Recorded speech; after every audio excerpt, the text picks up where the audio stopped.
We are back. Sir Chris de la Cruz here. And this time we are going to discuss part 1 of our business mathematics series entitled Fraction, Decimal, and Percentage. So how to convert or what are the equivalent from fraction to decimal to percent of the following example numbers?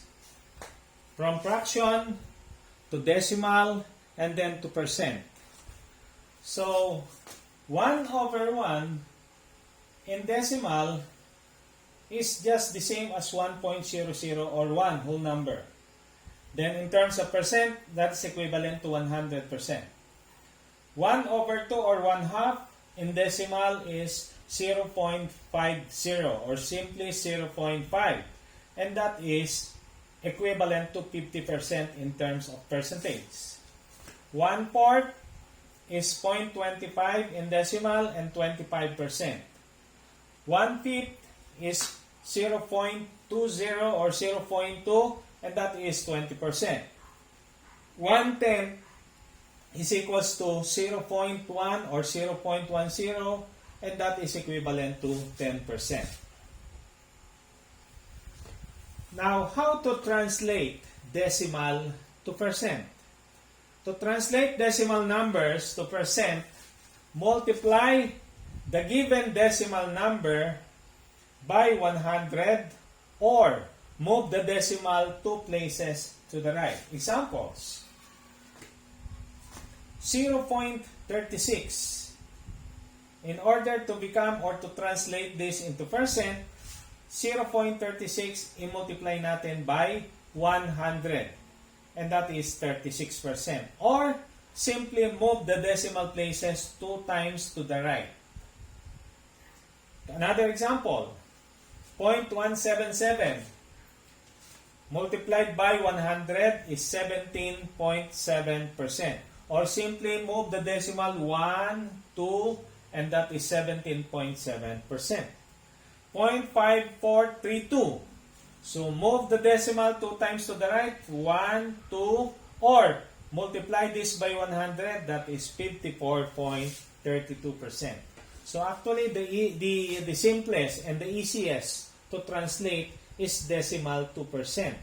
Because whatever is the given decimal number, just move the decimal 2 times to the right, and that is already the equivalent percent of that particular decimal number. Now, how about decimal to fraction?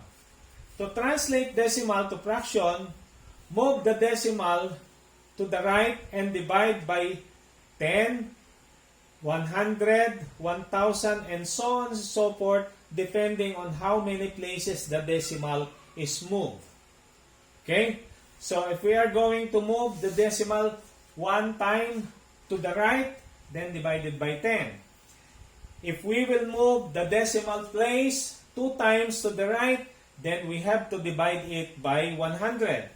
If we will move the decimal 3 times to the right, then we have to divide that number by 1,000, and so on and so forth. Examples. The given decimal number is 0.36. Translate it into fraction. So, that is, move the decimal 2 times to the right and divide by 100. Now, like what I have said in several instances in our previous discussion, that in mathematics, speaking of fraction, we have to present our answer in the form of lowest term. And in doing so, we need the knowledge on GCF, which we have taken up in our basic math series. GCF, or the greatest common factor. And 36 and 100 can still be reduced by determining or finding the greatest common factor or the highest number that is common for 36 and 100 to become their divisor. Meaning, the highest number that is divisible for both 36 and 100. And the GCF for this is 4. That is why 36 over 100 is equal to 9 over 25. And that is already the final answer, because that is the lowest term of 36 over 100. Okay? So, another example is 0.5. So, since we only have to move the decimal one place or one time to the right, so it's only over 10, 5 over 10. And to reduce this to lowest term, then the GCF is 5, because 5 is the highest number that is divisible to 5 and 10, and that is equivalent to 1/2. Another is 0.265. So in this particular example, 3 decimal places, so we have to move our decimal place 3 times to the right, and therefore we have to divide the value or the number by 1,000. And that is 265 over 1,000. And we need to translate that into equivalent lowest term. So we have to find the GCF, and the GCF here is 5. 265 divided by 5 is 53, and 1,000 divided by 5 is 200. And therefore, 53 over 200 is the lowest term. Then 0.17 is equal to 17 over 100. Same procedure as the previous examples. Okay? So, here are some examples on decimal to fraction. So again, if you have to move the decimal place 2 times to the right, you have to divide it by 100. By 2 times to the right, divided by 100. By 3 times to the right, then divided by 1,000. By 2 times to the right, divided by 100. And whatever is your answer, you have to think of, or you have to find the GCF in order to translate your answer to the lowest term.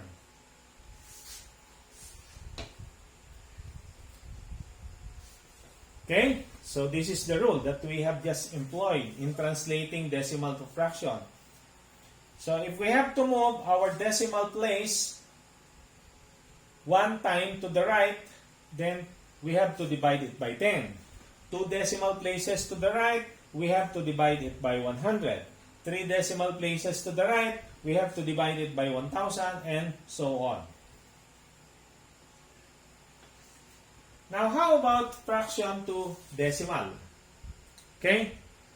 So, there is no other method of translating fraction to decimal but simply dividing.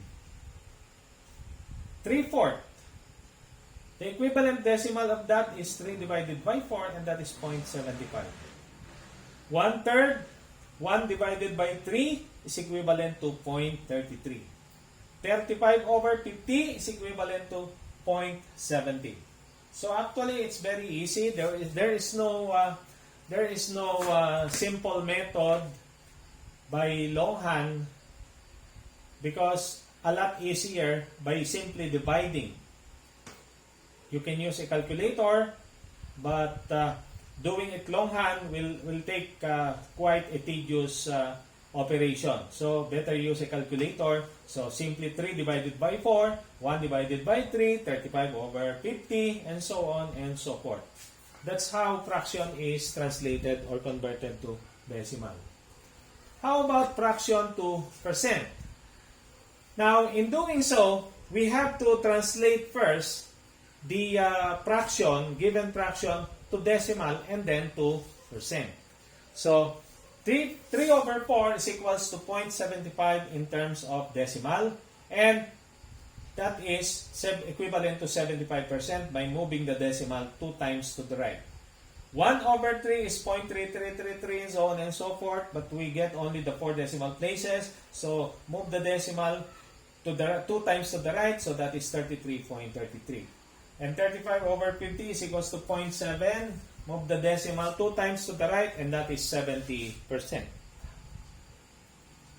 Okay, so that's all. And for more videos, please subscribe and press the notification bell so that you will be kept updated for more videos that we are going to give you later on. Thank you.